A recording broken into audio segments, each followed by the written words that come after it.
الرحمن الرحیم نحمده ونصلی علی رسوله الکریم اما بعد الصلاة والسلام علیک یا رسول اللہ الصلاة والسلام علیک یا حبیب اللہ وعلی آلک واصحابک یا رسول اللہ صلی اللہ تعالی علیہ وسلم۔ حضرت عائشہ کو حضور صلی اللہ علیہ وسلم کی وصیت کب کی جاتی ہے؟ جب انسان کے آخری وقت آتا ہے تو کچھ وصیت کر جاتا ہے نا۔ میرے آقا کائنات صلی اللہ علیہ وسلم جب دنیا سے وصال فرمانے لگے تو میرے آقا نے حضرت عائشہ ام المومنین، چونکہ مسلمانوں کی ماں، فرماتے ہیں کہ حضرت عائشہ سے کیا کیا وصیت فرمائی، کیا کہا حضور صلی اللہ علیہ وسلم نے حضرت عائشہ رضی اللہ عنہا کو وصیت فرمائی کہ اگر تم مجھ سے ملاقات کی خواہش مند ہو نا تو فقراء جیسی زندگی بسر کرنا اور دولت مندوں کی محفلوں سے علیحدہ رہنا اور اوڑھنی کو پیبند لگائے بغیر نہ اتارنا۔ کیا میرے سرکار نے حضرت عائشہ سے وصیت فرمائی کہ اگر آپ چاہتی ہو کہ ہم سے ملاقات ہو میدان قیامت میں، محشر جنت میں، تو تمہیں یہ کام کرنا ہے۔ میری وصیت میں وصیت کیا کیا؟ کہا کہ آپ اپنی زندگی کو ہے نا فقراء جیسی جو ہے گزاریے گا، یعنی فقیر جیسے رہتا ہے اس طریقے سے۔ دوسرا یہ کہ دولت مندوں کی محفل میں بھی آپ کو نہیں جانا ہے، دولت مند لوگ بیٹھے ہو اس کی محفلوں میں نہیں جانا، آپ کو وہاں سے رکنا ہے۔ دوسری کہ جب تک اوڑھنی میں پیبند نہ لگ جائے آپ اتارنا نہیں آپ کو، یعنی یہ نہیں کہ نیا ہوتا ہے نا کہ نئے کپڑے ہیں اور دوسرا آگے تو ہٹا دیا، عورتوں میں زیادہ ہوتی ہیں۔ تو میرے آقا نے حضرت صاحب کا جب تک اوڑھنی میں پیبند یعنی پھٹ نہ جائے، پیبند لگا نہ لو، تب تک اسے مت اتارنا، ہٹانا نہیں۔ ایک شخص حضرت ابراہیم بن ادہم رحمۃ اللہ تعالی علیہ کی خدمت میں 10,000 درہم لایا اور بڑی عاجزی سے انہیں قبول کرنے کی درخواست، یعنی 10,000 درہم حضور لے لیجیے، بڑی عاجزی کیا، بڑی انکساری کیا۔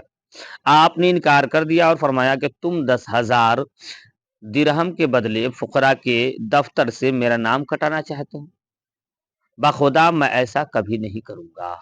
یعنی ابراہیم بن ادہم کے پاس ایک آدمی 10,000 درہم لے کے آتا ہے اور درہم لے کر آتا ہے، کہتا حضور بڑی عاجزی کے سارے، حضور بس غریب کی طرف سے، فقیر کی طرف سے نذرانہ قبول فرما لیجیے۔ تو آپ نے اسے کہا کہ کیا تم یہ 10,000 درہم مجھے دے کر کے فقراء کی دفتر سے میرا نام کٹوا دو گے کیا؟ بخدا مطلب خدا کی قسم میں ایسا کبھی نہیں ہوں، اور آپ نے انکار کر، میں نہیں لوں گا، ہے نا۔ تو وہ بزرگان دین تھے، آج اگر ہمیں کوئی 10,000 دے تو ہم فٹ سے لے لیں گے۔ وہ فقیری فقرا کیا ہے، ان کی مطلب ان کا جو شان، ان کا جو مرتبہ ہے وہ بڑا ہے۔ میرے آقا کا نبی فرمان ہے کہ اس شخص کے لیے جو خوشخبری ہے جو اسلام پر چلا اور اس نے معمولی گزارا ان پر قناعت کر لی، یعنی معمولی گزارا پر ان پر قناعت کر لی، یعنی یہ کہ جو آدمی اسلام پر چلے اور معمولی سی چیزوں پر گزارا کر کے اپنی زندگی کو فنا کر دے، کہتے ہیں قناعت کر لی، اس کے لیے خوشخبری ہے۔ میرے آقا پھر فرماتے ہیں کہ اے فقیر، اے فقراء، تم دل کی گہرائیوں سے اللہ کی رضا پر راضی ہو رہو، تمہیں فقراء کا ثواب ملے گا، وگرنہ نہیں، پہلا قانے دوسرا راضی برضا الہی ہے۔ اس کا مطلب یہ بھی ہو سکتا ہے کہ حریص کو فقراء کا ثواب نہیں ملے گا، مگر بعض احادیث سے یہ بھی ظاہر ہوتا ہے کہ اسے فقراء کا ثواب ملے گا۔ ان قریب ہم اس کی مکمل بحث کریں گے، ٹھیک ہے صاحب۔ یہ ایک حدیث ہے اور کہتے ہیں کہ میرے آقا نے فرمایا کہ فقراء تم دل کی گہرائی سے اللہ کی رضا پر راضی ہو، یعنی اللہ تعالیٰ کی جو مقصد ہے اس پہ راضی ہو جاؤ۔ اگر آپ کو رب کی نہیں، اگر آپ کو رب کی دین پہ چل رہے ہیں، شریعت پہ چل رہے ہیں، اگر آپ کو 10 گالی کوئی دے رہا ہے اور اللہ کی رضا اگر اسی میں ہے تو آپ 10 گالی سنیے، پلٹیے مت۔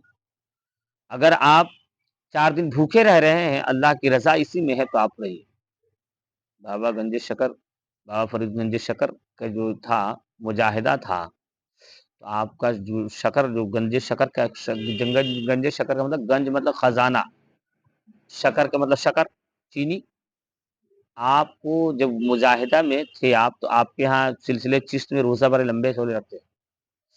کہتے ہیں کہ جب میرا چلا یہ ہو گیا، میں بھوک سے بہت نڈھال ہو گیا، اتنا زیادہ ہو گیا کہ لگ رہا تھا کہ اب جو ہے آپ فرماتے کہ میں گرا، ایک روایت ہے کہ آپ زمین پر گرے اور جتنا بالو یا کنکڑ ہاتھ میں آیا سب کو آپ نے منہ میں ڈالا.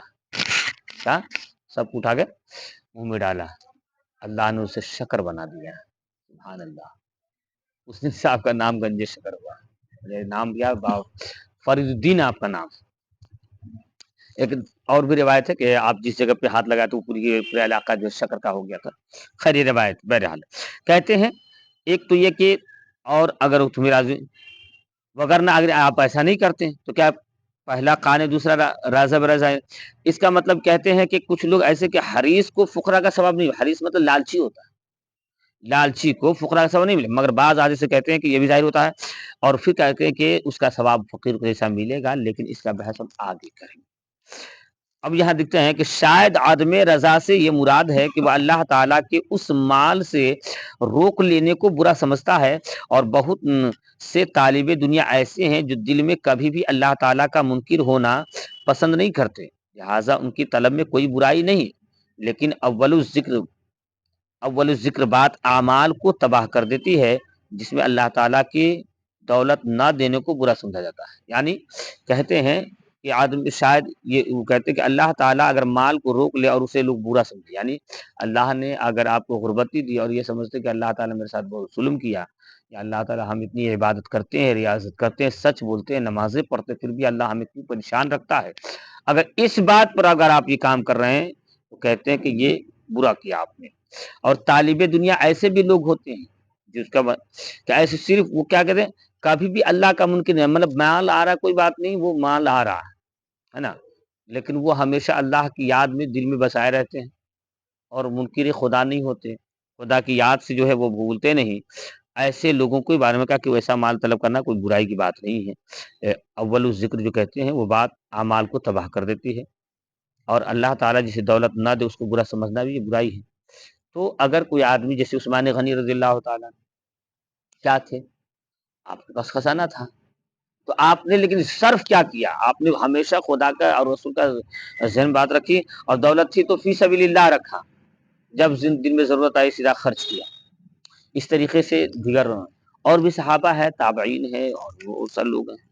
حضرت عمر رضی اللہ عنہ مروی ہے کہ حضور صلی اللہ علیہ وسلم نے فرمایا کہ ہر چیز کی ایک کلید ہوتی ہے اور جنت کی چابی فقراء اور مساکین کی محبت ہے. یعنی ہر چیز کی ایک چابی ہوتی ہے، جنت کی چابی کیا ہے؟ فقراء اور مساکین کی محبت ہے. اپنے صبر کی وجہ سے وہ قیامت کے دن اللہ تعالیٰ کے قریب ہوں گے. سبحان اللہ. فقراء لوگ اتنے صبر کرتے ہیں، وہ صبر کی وجہ سے اللہ کے بڑے قریب ہوں، اور ان کا چابی ہے. اگر آپ ان سے محبت کرتے ہیں تو یقیناً ان کے ساتھ آپ ہوں، ہے نا. اور حضرت علی رضی اللہ عنہ سے مروی ہے کہ حضور صلی اللہ علیہ وسلم نے فرمایا کہ اللہ تعالیٰ کو وہ بندہ سب سے زیادہ محبوب ہے جو فقیر ہو، اللہ کی رضا پر راضی ہو، اور اس کی عطا کردہ رزق پر قناعت کرتا ہو. یہ دونوں حدیث، ایک حضرت عمر اور یہ حضرت علی کرم اللہ وجہ الکریم سے ہے. آقا کیا فرماتے ہیں کہ اللہ تعالی کو وہ بندہ بہت پسند ہے، بہت محبوب ہے، اللہ اسے بڑی محبت کرتا ہے جو کیا ہو، فقیر ہو، اللہ کی رضا پر راضی ہو. اللہ کی رضا منشا یہ ہے کہ ہم جو ہے اسی کھلے میدان میں ہم نماز پڑھیں، اور منشا ہے تو ہم پڑھ رہے ہیں تو یہ رب کی رضا پہ راضی ہے. اللہ کی منشا ہوتی ہے کہ اگر آپ 4 دن بھوکے رہے، 10 دن بھوکے رہے تو کوئی بات نہیں، کوئی پریشانی کی بات، بس رضا پہ راضی ہے. رب تو جس حال میں، ہاں کوشش ہم اپنی کرتے رہے جس حال میں رب، اور جو کچھ اللہ دے اسی پر قناعت کرے، اسی پر بھروسہ کرے. ہمیں اگر اللہ نے ٹوٹی ٹوٹی جھونپڑی دیا ہے تو ہم بلڈنگ کی خواب اسی پر قناعت، بھائی اللہ کا شکر ہے، ہر حال میں اللہ کا شکر ہے، اللہ میں اتنا تو دیا ہے نا. حضور صلی اللہ علیہ وسلم نے دعا مانگی، اے اللہ محمد صلی اللہ علیہ وسلم کے گھرانے کی خوراک اندازے کے مطابق ہو، اور فرمایا قیامت کے دن کوئی فقرا مالدار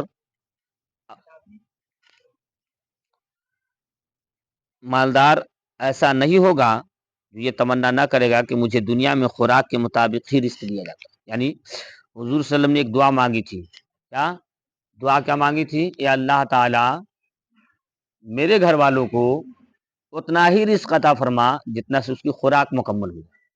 کیا؟ بچے نہیں، بچے نہیں، خوراک اپنے گھر والوں کے لیے ہمیشہ میری سرکار یہی وجہ ہے کہ آپ دیکھیں گے آل رسول ہوتے ہیں لیکن فقیری کی زندگی گزارتے ہیں، جیسے غریب نواز، مخدوم شفا بہاری، سب کیا تھے؟ اللہ کے اولاد، اللہ کے رسول کے اولاد میں سے ہیں، لیکن کتنی فقیری کی زندگی گزاری آپ نے، ہیں؟ کہاں کہاں پیدل دوڑے، کہاں کہاں رہے، اپنی نہ کوئی زمین بنائی نہ جائیداد بنائی، یہاں تک کہ جو تھا سب فی سبیل اللہ لٹا دیا ہے۔ صابر پاک کلیری کو دیکھ لیجئے، یہ سب کے سب کیا تھے؟ فقیر ہو اور کہتے ہیں کہ اگر اور فقراء اور مالدار ایسا نہیں ہو، نہیں تو جو کہتے کہ ایسا نہیں جو تمنا کرے، یعنی فقراء اور مالدار یہ تمنا کریں گے قیامت کے دن، کہہ کے میرا کاش میرا بھی خوراک اتنا ہی ہوتا جتنا صرف مجھے رزق دیا جاتا۔ اللہ تعالیٰ نے حضرت اسماعیل علیہ السلام کو کی طرف وحی کی کہ مجھے شکستہ دلوں کے یہاں تلاش کرنا۔ آپ نے پوچھا وہ کون لوگ ہیں؟ رب تعالیٰ نے فرمایا وہ سچے فقراء ہیں، یعنی کیا کہا؟ حضرت اسماعیل علیہ السلام کہا سننے اگر مجھے تلاش کرنا ہو نا، وہی بھیجی اسماعیل علیہ السلام کو، مجھے تلاش کرنا ہو نا، جس کا دل ٹوٹا ہو، زمانے نے اسے ستایا ہو، زمانے نے اس پہ لعن طعن کیا ہو، زمانے نے اس پہ الزام لگایا ہو، بہتان لگایا ہو، گالیاں، پورا دل ٹوٹا ہو، کوئی اس کا اپنا نہ ہو، وہ غریب ہو اور شکستہ دل ہو، اس کے پاس جانا میں وہاں ہوں، کیونکہ جس کا کوئی نہ ہوتا ہے نا اس کا رب ہوتا ہے، اور وہ صبر کرتا ہے اپنی مصیبتوں میں، رب کہتا ہے ان اللہ مع الصابرین۔ ہاں بولو۔ ہاں گنہگار، دیکھیے آپ یہ جو ہوتا ہے نا کہ بہت سارے لوگ ایسے بھی ہوتے ہیں جو ظاہری صورت میں آپ کو دکھنے میں آئیں گے گنہگار ہیں، لیکن باطنی آپ ان کا سمجھ نہیں پاتے، ٹھیک ہے نا؟ غریب اگر ہے، اب ایک ہوتا ہے کہ غریب ہے مطلب کہ وہ کافی مشکل میں بھی ہے، کیونکہ وہ تو منکرین ہے، ٹھیک ہے نا؟ مسلمان ہاں نہیں، ہم یہ چیزیں جو ہے نا انسان کو، ہم لوگوں کو نہیں کہنی چاہیے، نہیں بہتر نہیں ہے۔ وجہ یہ ہے کہ اب اللہ تعالیٰ جس کو جس حال میں رکھے، بہت سارے آپ دیکھیے، اب میں بتاؤں ابھی بتاتا کہ بہت سارے بزرگ ایسے ہوئے ہیں جو اللہ کی راہ میں مجاہدہ کیے تو ان کو بہت طرح طرح کی نیک لوگوں کی پہچان کی، طرح طرح کی پریشانی مبتلا ہو، طرح طرح کی انہیں پریشانیاں آئیں گی، طرح طرح کی ایذائیں دی جائیں، ان پہ ایک سے ایک الزام لگے گا، ایک سے ایک الزام لگے، کوئی کہہ دے گا جھوٹا ہے تو کوئی کہے گا مکار ہے، کوئی اس طرح سے، کیوں کہ اس لیے کہ اللہ تعالیٰ جانتا ہے اگر ہم اس کی نیک نامی کیا تو سب سے پیچھے پڑ جائیں گے، ہیں؟ اور نیک لوگوں کی کبھی نیک لوگوں کے ساتھ ایسا ہوا ہے کوئی مارے گا، کوئی پیٹے گا، کوئی کچھ کہہ کے چلا جائے گا، اور وہ صبر کرتے چلے جائیں گے، کیا چلیں؟ اب مار کر لیے ایک روایت ہے، بات آئی تو میں بتاؤں کہ ایک بزرگ تھے، نام ان کا بھی ذہن سے نکل رہا ہے، میرے ذہن میں نام نہیں آ رہا، ایک بزرگ کے تعلق سے آیا، ایک روایت ہے کہ آپ جو ہے ایک بازار سے گزر رہے تھے، میں نام ابھی ذہن میں نہیں آ رہا، نام آیا کر بتا دیں گے، بازار سے گزر رہے تھے تو کیا ہوا کہ بارش ہو رہی تھی، بہت ٹھنڈ پڑ رہی تھی، بارش میں بڑی ٹھنڈ پڑ رہی تھی، تو ٹھنڈی میں جو ہے نا کپ کپا رہے تھے، کپ کپا رہے تھے تو ایک آدمی اسے آواز دے حضرت ادھر ادھر ادھر ادھر ادھر، قریب گیا، اور وہ تھا کون؟ ایک ہوٹل والا تھا، اس نے ایک گلاس دودھ گرم کر کے کہا کہ حضور اب پی لیجیے، ٹھنڈی لگی تھی، دودھ اٹھایا پی لیا، اور پی لیا، تھوڑی دیر آگے بڑھا تو کیا ہوا کہ ایک لیڈیز، ایک عورت دو مالیے سے نیچے اتر رہی تھی، کیچڑ تھا، تو ناگاہ آپ کا پیر ایک گڈھا میں پڑتا ہے جس کی وجہ سے پانی اچھل جاتا ہے، کیچڑ ہوتا نا، پیر ڈالا پانی اچھل گیا، اب اچھلا وہ پانی کس پہ پڑا؟ اس پہ پڑا، اس لیڈیز پہ پڑ گیا، لیڈیز کے کپڑے پڑا، تو اس کا جو آشنا تھا، اس کا جو عاشق تھا، اس نے دیکھا تو دوڑتا ہے، ایک تماشا مارا زبردست گرا دیا، اسی وقت آپ نے دعا کی تھی اے اللہ تو کیسا قادر مطلق ہے، کہیں تو دودھ پلاتا ہے تو کہیں تماچا کھلاتا ہے، بس اتنا ہی کہنا تھا، اس کا عاشق جو ہے منزلہ سے پیر پھسلا گرا اور اسی وقت ختم ہوا، ختم ہو گیا۔ سب بازار والے کہنے لگے کہ دیکھو دیکھو اس کو جو ہے بزرگ کی بددعا لگی، بزرگ بددعا لگی، تو آپ نے کہا کہ نہیں ایسا نہیں ہے، جب اس کے یار کے بدن پر تھوڑی سی کیچڑ پڑ گئی تو اس نے مجھے تماچا مارا، جب میرے یار کو یہ اچھا نہ لگا تو اسے دنیا سے اٹھا دیا. سبحان اللہ. کیا اس نے بھی تو یار کمایا نا. یہ دنیا کا یار کمایا, خدا کو اپنے یار بنایا, خدا کو دوست بنایا. مطلب اس کے یار کو جب تھوڑے سے کپڑے پر برداشت نہیں ہو سکتی, میرے یار کو جس کے لیے میں زندگی گزار رہا ہوں میرا یار کیسے برداشت کرے گا. اس لیے اس کی اوقات اتنی تھی کہ وہ تماچا میرے رب نے دکھا دیا کہ تم دیکھ کیا ہے یہ جو ہے نا. لیکن وہ تو ہے, لیکن ہم لوگ کبھی بھی یہ نہیں کہتے کہ فلاں کو اللہ کی مار لگ گیا ایسا, چونکہ بہت سارے بزرگ جیسے حضرت بابا فرگندی شکر کی بات آئی تھی, آپ کے تعلق سے آیا ہے کہ آپ جب آپ کے نزا کا وقت آیا تھا تو آپ نے عصر کی نماز کئی بار پڑھی. کیسے آپ نماز پڑھتے, وضو بناتے اور نماز پڑھتے تو غش آ جاتا ہے. نماز پڑھنے کے بعد غش, جب غش آتا آپ بے ہوش ہو جاتے, بے ہوشی میں کیا تو وضو ٹوٹ جاتے. پھر جب افاقہ پاتے, ارے ہم نے نماز پڑھی ہے, تو سب کہتا خادم حضور پانی, آپ نماز پڑھ, ارے چھوٹے چھوٹے نہیں پڑھی, لے کے آؤ وہ لوٹا لے کے, پھر وضو بنا, پھر وضو بنا, نماز پھر پڑھنی شروع کر.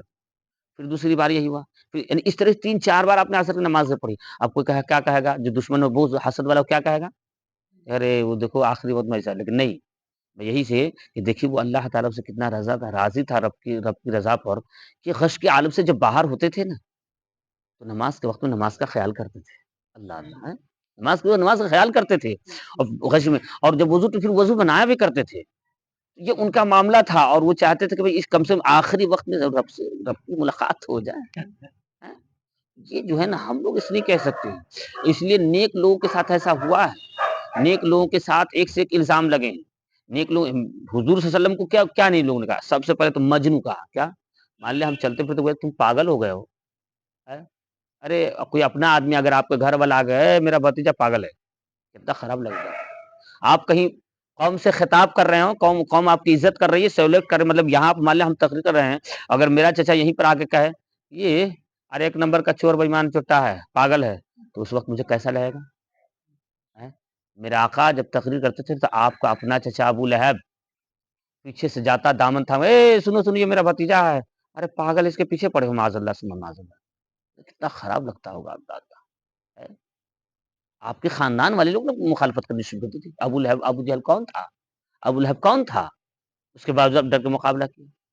کیا نہیں ہوا, کوئی پتھر مارتا تھا تو کوئی جو ہے, آپ نماز پڑھتے تھے تو گردن پہ اوجھڑی ڈلوا دی جاتی تھی اونٹ کی. نماز پڑھتے تو آپ کی گردن پہ, آپ سجدے میں جب گئے نا تو آپ کے گردن پہ اوجھڑی ڈال دی گئی. اوجھڑی سمجھتے ہیں, اور بھی اونٹ کا اوجھڑی, کتنا وزنی ہوتا ہے, اتنا زیادہ کہ سرکار سجدے سے سر اٹھا نہیں پا رہے تھے.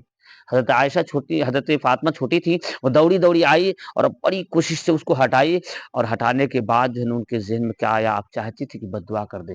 میرے سرکار نے فوراً سلام پھیرا, فاطمہ کے منہ پہ ہاتھ ڈالا, کہا بیٹی تم بد دعا مت کرو, یہ قوم مجھے پہچانتی نہیں, اس کی نسل مجھے پہچانے گی. سبحان اللہ. اور کیا ہوا, وہی ابو جہل جس نے سرکار کے کاندھے پر اوجھڑی ڈلوائی, اسی کا بیٹا اکرمہ بن ابو جہل کیا کلمہ پڑھ کے مسلمان ہوا اور صحابی رسول ہوا ہے. تو ہم یہ نہیں کہہ سکتے ہیں, اس لیے اللہ کس کو ہدایت دیتے, کس کو کیا کرنے نہیں کرتے. لیکن ہاں یہ اتنا ضرور ہے کہ نیک لوگوں کے ساتھ بہت سارے الزامات آتے ہیں. نیک لوگ ہمیشہ بھوکے پیاسے, لوگ کہتے ہیں نا ارے دیکھ مولانا ہے غریب ہو گیا, فقیر ہو, کسی نہیں, یہ مت کہیے آپ, اس لیے کہ اللہ تعالیٰ کی رضا پر وہ راضی ہے. کیا ہے, وہ ایک کپڑے پر راضی ہے, اور رب اپنی ہی بندوں سے آزماتا بھی ہے. رب چونکہ محبت جس سے ہوتی ہے نا اسی سے امتحان لیا جاتا ہے. نہ محبت امتحان کیا کو لیں گے بھائی, اپنے کو ستایا بھی جاتا ہے, اپنے سے پیار بھی کیا جاتا ہے نا.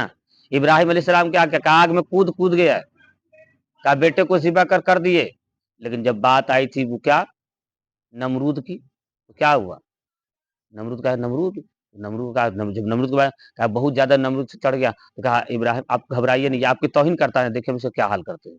لنگڑا مچھر ناک میں گھسا دیا, پاگل ہو گیا.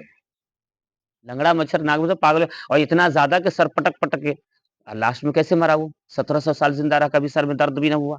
اللہ نے کہا تم میرے یار کو ستاتے ہو, میرے خلیل کو ستاتے ہو, اب تمہیں میں سبق سکھاتا ہوں. لنگڑا مچھر جب اور دماغ پہ چلا تو کوئی علاج کرا, کوئی جب بنر بنر چلے تو دماغ ادھر پٹ کے. ایک حکیم آیا, سب حکیم دیکھ کے تھک گیا, لاسٹ میں بولا حضور میری جان بخشی جائے, میں ایک بات بتاؤں. بولا کیا, بولا آپ کا علاج میں بتا دوں. بولا کیا علاج ہے, بولا کچھ کہیے گا نہیں, بولا نہیں کچھ کروں گا. بولا آپ کا علاج یہ ہے کہ آپ کے سر پہ 4 جوتا مارا جائے. بولا چل نکال مار. جیسی 4 جوتا لگے تو مچھڑوا تھا نا وہ بیٹھ جائے, کیا جائے بیٹھ جائے, تو کیا ہوا, درد میں آرام مل جائے اس کو. بڑا سکون ملے. پھر آدھا گھنٹہ کے بعد پھر چالو. کہا کہ بس یہی ہے علاج آپ کا، یہی ہے کہ جب جب درد اٹھے تو ٹیبلٹ پڑتا رہے. اور اسی حال میں نمرود مر گیا. کیا؟ یار کو کتایا آگ میں، آگ کو گلزار بنا دیا، لیکن جب یار کو ستایا کسی غیر نے تو مچھر کے ذریعے اس کو بدلہ بھی لے لیا. یہ خدا ہے، اور خدا کی رضا پر اگر راضی ہے نا، یاد رکھ لیجیے دنیا کی کوئی طاقت آپ بگاڑ نہیں سکتی. بھلے آپ کو ستا سکتا ہے، وہ تکلیفیں دے سکتا ہے، لیکن جب حد سے زیادہ ہوتا ہے نا تو رب اسے سزا دے دیتا ہے نا. یاد رکھیے گا ہمیشہ. اس طرح سے بہت ساری متعدد روایت انبیاء کی تاریخیں پڑھیے صاحب، بزرگان صاحب تاریخ صحابہ کی تاریخیں پڑھیے. کیونکہ وقت نہیں ہوتا کہ لمبی چلی باتیں کی جائے، لیکن انہی باتوں کے ساتھ آج کی جو ہے بحث ختم کی جاتی ہے.